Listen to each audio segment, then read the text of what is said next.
Malaysia और उससे सटे मलक्का स्ट्रेट के ऊपर बना निम्न दबाव का क्षेत्र तेजी से बंगाल खाड़ी की ओर बढ़ रहा है और धीरे धीरे मजबूत होता जा रहा है। आईएमडी के मुताबिक ये अगले 24 घंटे में चक्रवात सेनियार का रूप ले सकता है। अंडमान और निकोबार के तटीय इलाकों में उथल पुथल मचा सकता है। इसकी वजह से तमिलनाडु, केरल, पुडुचेरी, लक्षद्वीप, तटीय आंध्र प्रदेश और यनम में भारी बारिश से तबाही मच सकती है।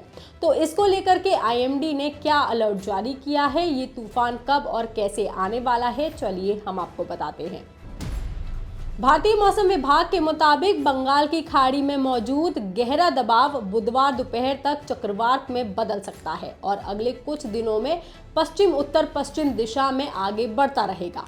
अगर ये दबाव चक्रवात में बदला तो इसका नाम सेनियार रखा जाएगा, जिसकी वजह से अंडमान और निकोबार द्वीप समूह में 29 नवंबर तक बहुत तेज बारिश होने की संभावना है, जबकि तमिलनाडु, केरल में 26-27 के दौरान और तटीय आंध्र प्रदेश, लक्षद्वीप में 29 नवंबर तक भारी बारिश होगी। इस दौरान हवाएं 65 से 100 किलोमीटर प्रति घंटे की स्पीड से चल सकती हैं और बारिश तबाही मचा सकती है, जिसको देखते हुए आईएमडी ने इन सभी तटीय राज्यों के लिए ऑरेंज और येलो अलर्ट जारी कर दिया है।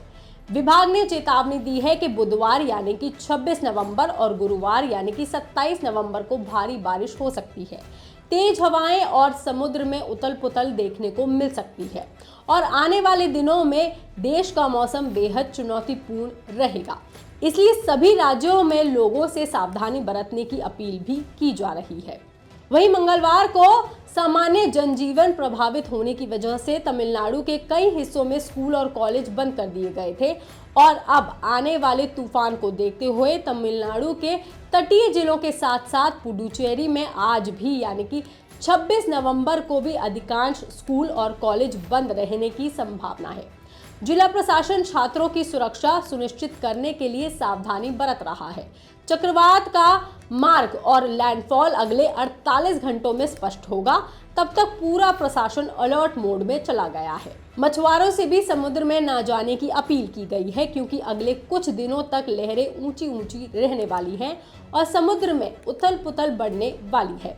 तटीय इलाकों में रहने वाले लोगों को भी सतर्क रहने के लिए कहा गया है। आवश्यक सामान सुरक्षित स्थान पर रखने और मौसम विभाग के जरिए जारी किए जा रहे सभी अपडेट्स पर नजर रखने की भी सलाह दी गई है। मौसम मॉडल 29-30 नवंबर के आसपास इसके तमिलनाडु या आंध्र प्रदेश के तट से होकर गुजरने की 2 संभावित दिशाएं दिख रही हैं। आईएमडी के मुताबिक 26 और 27 नवंबर के बीच अधिकांश स्थानों पर हल्की से तेज बारिश होगी, जबकि कुछ जगहों पर भारी से बहुत भारी बारिश हो सकती है। इसके बाद 28 से 29 नवंबर को बारिश में धीरे धीरे कमी आएगी, लेकिन हम आपको बता दें कि अंडमान और निकोबार और देश के दक्षिण तटीय इलाकों पर से खतरा तब भी नहीं हटेगा, क्योंकि इसी बीच आईएमडी ने यह भी बताया है कि दक्षिण पश्चिमी बंगाल की खाड़ी, दक्षिण श्रीलंका और इक्वेटोरियल इंडियन ओशियन के पास एक और लो प्रेशर एरिया बना हुआ है, जो 25 नवंबर की रात 11:30 बजे तक उसी इलाके में मौजूद था।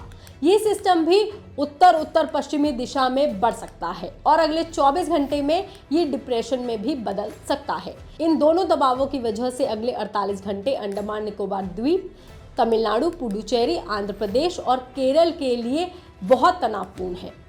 इन इलाकों में 30 नवंबर तक की चेतावनी इसीलिए जारी कर दी गई है। इस खबर पर, इस जानकारी पर आपका क्या कहना है, आप हमें कमेंट करके जरूर बताएं। बाकी तमाम खबरों के लिए आप देखते रहिए लोकमत हिंदी।